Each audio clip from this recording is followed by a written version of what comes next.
Appreciate the time. Thank you. Thank you. And the chair calls Stephen Gassenberger. Mr. Gassenberger.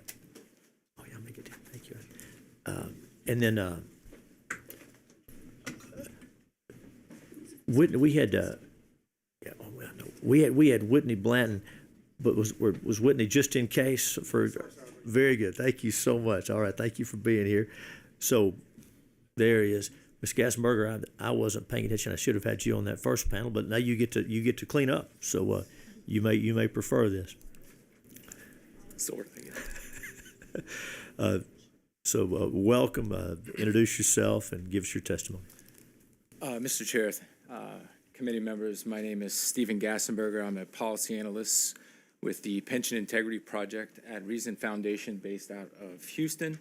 I have some written comments, but thanks to the robust conversation earlier, I think I'm going to forego them and go through some points that I've taken note of throughout the conversation. So first and foremost, from a pension perspective, the state of Texas has about $350 billion of assets in the market right now of pension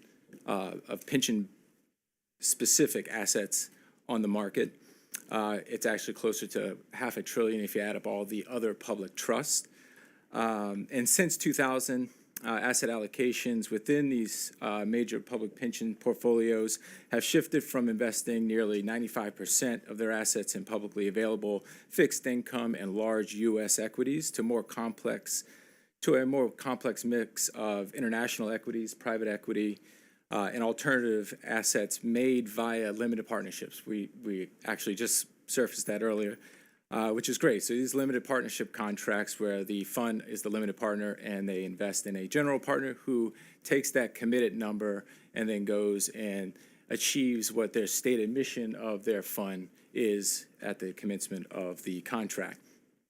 I will, with the chair's grace, draw your attention to my comments. There's a chart here of the TRS asset allocation, which you've noticed earlier in Mr. Guthrie's presentation. My chart has the asset allocation from their annual comprehensive financial report every year for the last about 23 years, so from 2001 to 2023, the most recent CAFR that we have in our database.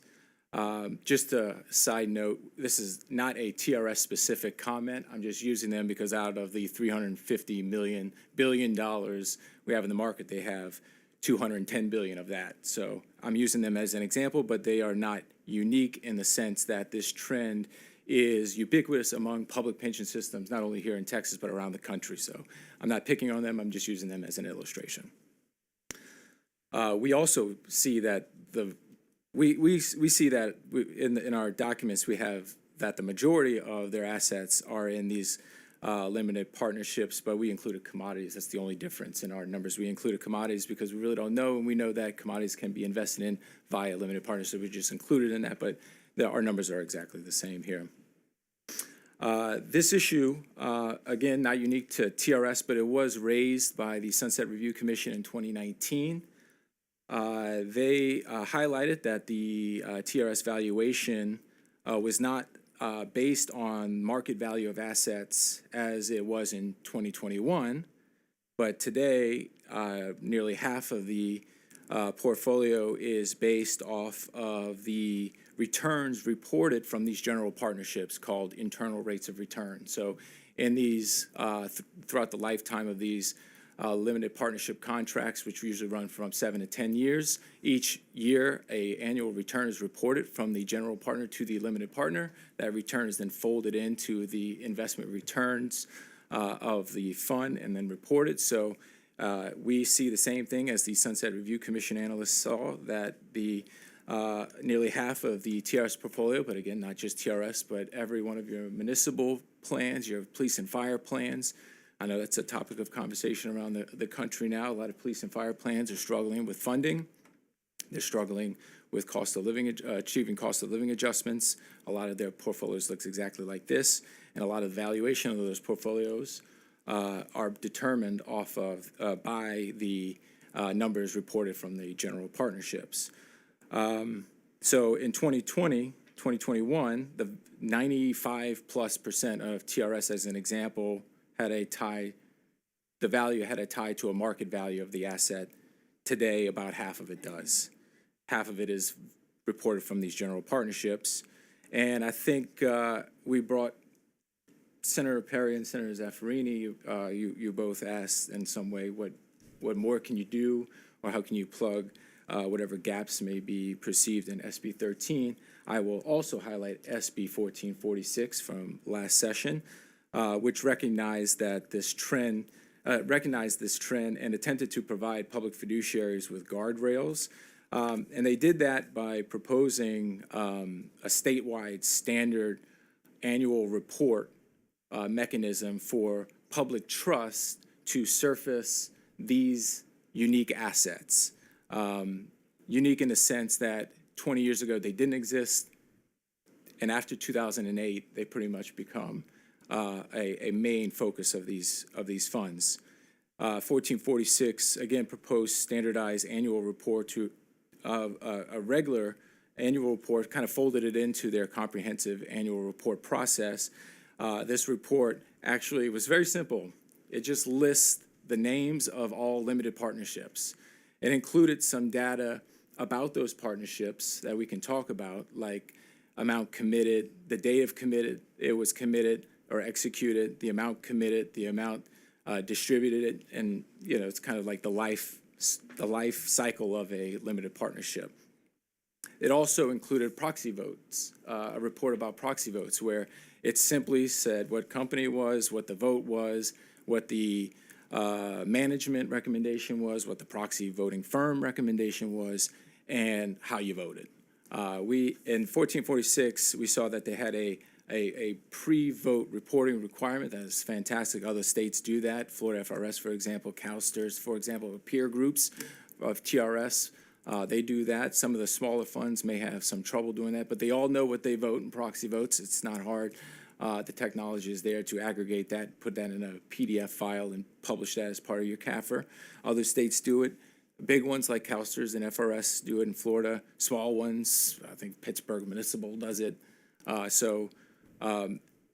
There are resources there. There are mechanisms there to, I think, overall alleviate some of the anxiety around ESG and how public funds invest in the private market. Right now, we really don't know any names of limited partnerships for any of these funds. We don't know how much is committed. We don't know any of the data, any of the details. And I'll end my comments by highlighting Senator Paxton and Senator Menendez. They both mentioned retirees. And again, I'm going to use TRS as an example because they're the biggest, but again, not just relevant to them. But if retired teachers, I'll leave you with this thought. If retired teachers are ever going to receive another cost of living adjustment without the legislature dipping into whatever surplus or the general fund, it's going to be because of the performance of these assets, these general partners. And it's the most opaque portion of the investment portfolio, of every public pension investment portfolio. The Sunset Review Commission highlighted it for TRS, but it is applicable to every pension system, both statewide and local in Texas. Thank you for the opportunity. Ms. Gassberger, thanks for your testimony. Senator Perry, you're recognized. You have a lot in that 2-page testimony. I want to make sure what I heard you say is the reporting of the asset values versus the reporting of the return on asset values. When you're speaking to specifically limited partnerships, they're using the internal rate of return for our rate of return on asset. So, for instance, he said we had 12% return this year.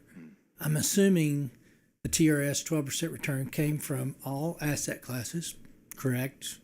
And their earnings, be it a rate of return determined internally or not. But what I heard you say is the value of the portfolio itself, the actual asset class on that day, a point in time, right? Return is kind of a period of time, and on any given day you take a snapshot. You're saying that we're not getting the asset value with limited partnerships, but rather an internal rate of return that's rolling up. Because if I invest in real estate and it's worth $1 million today, and because of market, it's worth $500,000 tomorrow, and I take my share, I should report $500,000 if I don't report fair market value under financial accounting standards. So I'm confused as to what you're trying to tell us. Are we reporting under value of asset classes for the legislature to hear? I've got a $324 billion under asset management. That's a market value at a snapshot in time. Are you telling me that value is not the real underlying asset values? What I'm saying is with the confidence in the true value of a pension fund is proportional to the amount of I guess general partnerships or how much the You're just basically saying that partnerships are giving a value different than the underlying assets in the partnership. What we're saying is that we have no way of knowing, essentially. So we think the prescription is to highlight these assets so we can be more confident. I don't want to be accusatory, and I also don't want to give the impression that there's something nefarious about these assets in principle. What we're saying is there are secondary and tertiary effects to a pension fund's valuation. COLAs, for example, because in Texas you can't give a COLA unless you're within the 30-year amortization period. But those are two different deals. Those are ability to pay and the asset class underneath the value of the class. So you've raised a different issue here than really what I think we were wanting to talk about or need to talk about, but I'm a little confused how the asset value cannot be the same standard used across the board regardless of partnership or equity, because those standards are the same. Mr. Chair, Senator Perry, IRs are proprietary, how general partners come up with their IR calculation every year. We have no way of knowing what assets underlie from their perspective. So they report their return, and then TRS or any pension fund will take that report and fold it in with all the other returns that they receive for one annual aggregate return. And the distinction I'm making, return is different than value of asset. Yes, sir. So if I'm in real estate, I know for certain what the market for those appraisals are today. And if I need to, I can get one tomorrow, and I can get one tomorrow. So on a point in time, I know what the asset value is. The return, arguably, lots of things go into that conversation. The asset value, if you try to sell that, you make the point you don't know it until you liquidate it. Well, then that's when discounts come in and all the things that discounts do. But if you hold it till maturity, it's going to be worth what the market value of the building is that day. Yes, sir. So you've generated a conversation here that's created, in my mind at least, a gremlin that I don't know that exists, because if what you're saying is true, we can't look at $324 billion under asset management, which arguably you can attribute to a return, which is what we want, is growth. Mm-hmm. But if you're undermining the value by saying the value is not real, then that's a different conversation. And I want to be clear, Senator Perry, my intention is not to flat out undermine the valuation. It's purely just to highlight that it is an opaque valuation, and 1446 shined a light on what was. I can tell you, you're doing values. The real value is never known until the willing buyer and a willing seller make a deal that both can commit to doing with some knowledge of what they're buying. I agree. So if you really want to talk about it, all these values are opaque, right? So what I'm trying to do is don't create a panic here, because what this testimony like yours can do is it can get some of my very well-intended people that we're going to get phone calls from, because someone's going to say your pension funds aren't worth what you've been told they are. And I could argue any investment's not worth what it's worth on the market today. I could argue it's worth more or less, but based on the standard valuation techniques that put it there, that's what it says. If you don't like that value, do your due diligence. Secondly, more importantly, change how we value, but it's tried and proven processes that go into developing those asset values, and to create a perspective that maybe those values aren't right by process is a Pandora's box that someone out there is going to take a soundbite out of. And I'm going to get a call next week that says, are our assets safe? Well, arguably, there's risk in everything we do. Sure. But I don't think that with the way we value limited partnerships today is inconsistent with an industry adopted standard that has to be true and has to be consistently applied, or then you do get these discrepancies amongst portfolios across this world that you can't tell if that's the same standard. They're very, very clear on how they can go about doing that. So I think it gave me a little pause here to say we're fixing to turn something loose. So I'll be, with your Sure. permission, Senator Perry, I'll be very clear. It was the Sunset Review Commission staff that used that word about valuations.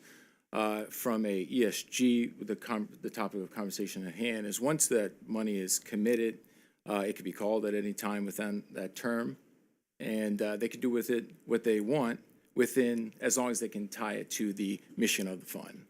And we've seen many times in this committee over the years, people's definition of fiduciary is, again, it's Jello on the wall kind of thing, and with some, if you ask the comptroller of New York, for example, he would say it's in his fiduciary duty to do everything that BlackRock has pushed, and that's obviously we're not going to follow them, but that's a theory that's out there that is also held by GPs that I don't know that exist, and we just saw that a lot of the directors of those funds don't know whether those GPs engage in the Glasgow agreements. Let me share with you just a background from a bean counter that used to be a part of this world. Those folks in these funds at this level required to get an audit from typically BDO, pick a company, international companies. And they have to apply certain standards consistently across the board. Arguably, my profession's got black eyes on it, look no further than Enron. But those were people that stretched the rules. I'm saying today, if companies such as those are hired to do these audits, they will apply the same rule across the board. So philosophical conversations internal to we're going to support ESG or not should not change the way the asset class is valued. If it does, then the auditor should say, I'm not your guy, and leave without an opinion. So, and I will just say this about Sunset, nothing bad against Sunset, but a lot of people on Sunset don't have the benefit of real life experiences in dealing with this stuff. And they're making it from a very narrow scope and vision. And in theory, they may have some foothold, but in practice, they don't know that that number that was given for that value of that asset class that is now public record for TRS to use went through a whole lot of work to determine what that value is before it gets there. And if we're questioning the integrity of that system, then we really have nothing to work from. But you open up a very broad conversation that creates a lot of grief for members if it gets out of here that we don't believe we can take comfort in the value of the assets that they're told their pension funds hold. And I'm just suggesting to you a lot of things go into that process to give that value publicly. If it's influenced politically, shame on the auditor, because what was the figures Figures don't don't lie, but liars can figure. there you go. Yeah. And there are some room for subjectivity in that, but it's very narrowly defined. Or you wake up with no Arthur Andersons of the world when they get really creative and stupid and far out of their box. And I want to make sure I'm clear. Thank you for that. And in Senate Bill 1446 that this committee passed and the Senate passed, what exactly was the action taken regarding these firms? Because I think I understood regarding these assets. I think I understood what you said. They're a growing piece of pension funds everywhere, and regardless of the industry safeguards in place, we just don't have the same level of information about them as we do about security, about stocks, about other assets held by pension funds. But so far so good, is that right? Correct. So what did, and I should know because it was my bill, but refresh my memory, for our purposes, what did Senate Bill 1446 do about those assets? I think you can pull them in two categories. One, it instituted, we had a conversation about the nature of the contracts and whether they mentioned ESG or not engaging in ESG, and how difficult it was to kind of now hammer down a definition and define that in the contract. 1446 kind of, I guess, usurped that by just saying if you can prove mathematically that your investment in the fund or your fund's investment was,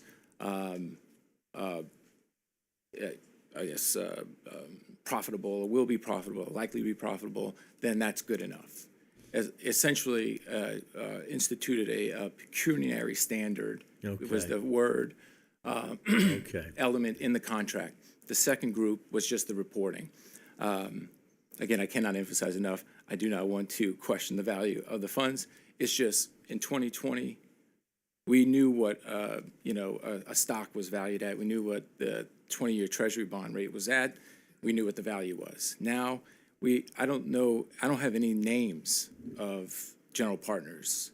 So I really have no information right now. And that's really, as a watchdog, that's my only point, is that second group of 1446 of policies is just two reports, a list of names of general partnerships, and some details that I think were whittled out of the bill throughout the process, and it was just the names of the funds.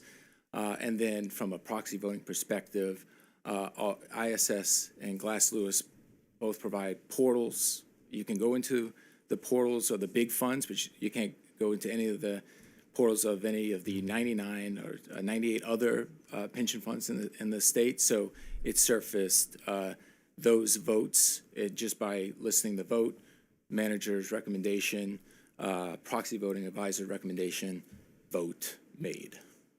Oh, I see what you mean. Secretary, do you have? Yeah, I don't want to belabor it. I would bet if we brought back the investment advisors for the funds up here and you went down the asset class underlying the investment entity. So it could be a partnership. I'm speaking for them, and if they want to correct me, I'm open to it. Most of them are going to have hard asset classes, meaning tangible. They're real estate. They're those types. I venture a speculation here. Very few of them are probably in the speculative market of, I've got the newest thing that's going to solve cancer tomorrow, and if you'll invest in me $10 billion, trust me, we'll put all this stuff together and you'll have a product next week. I don't think that's the type of partnerships you would find in the portfolio. So back to my point, and I see a head shaking. If you want to come up and confirm, either one of you, Mr. Guntry, come on back up. Hang on. I'm sorry. Not yet. Hold tight. But what I'm saying is, if they're going to invest in a partnership, they're going to look at the underlying assets.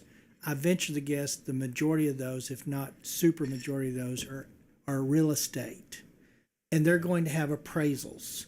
And they're going to have things that support the asset value itself.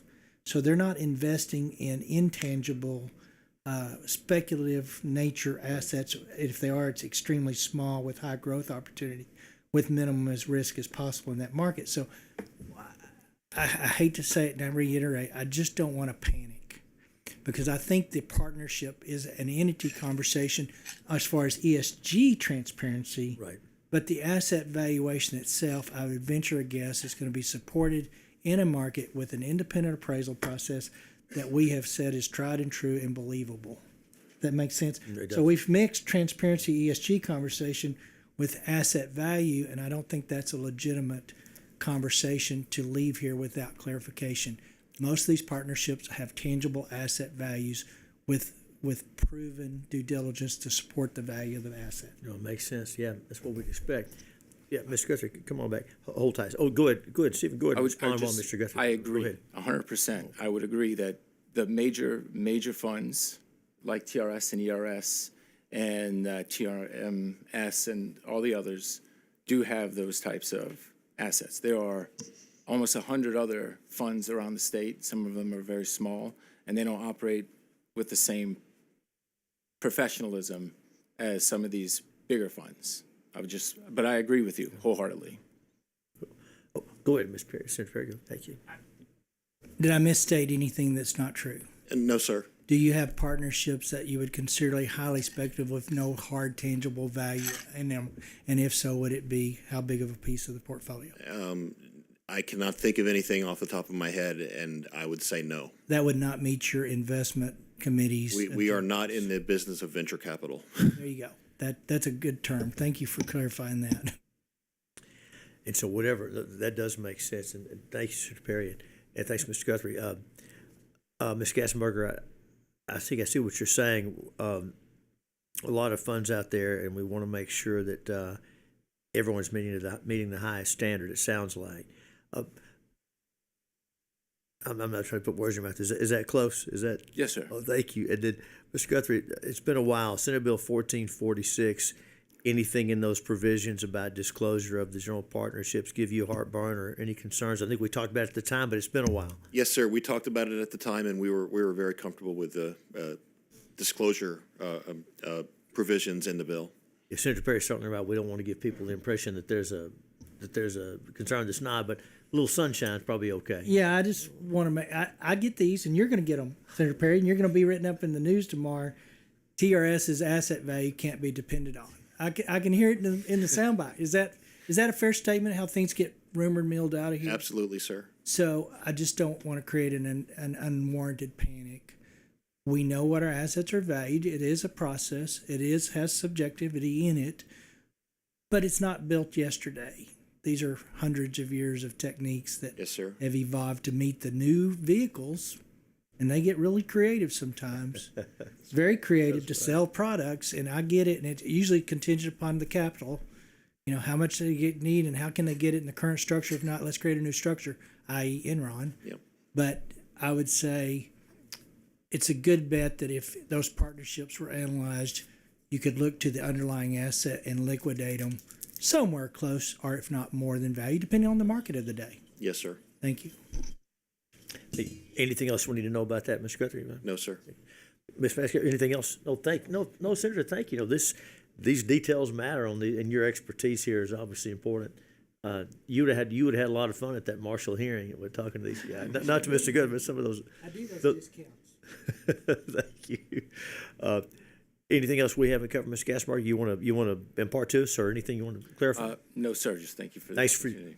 Thanks for your work. Thanks for being here, Mr. Guthrie. Thank you. Thank you. Thank you both very much.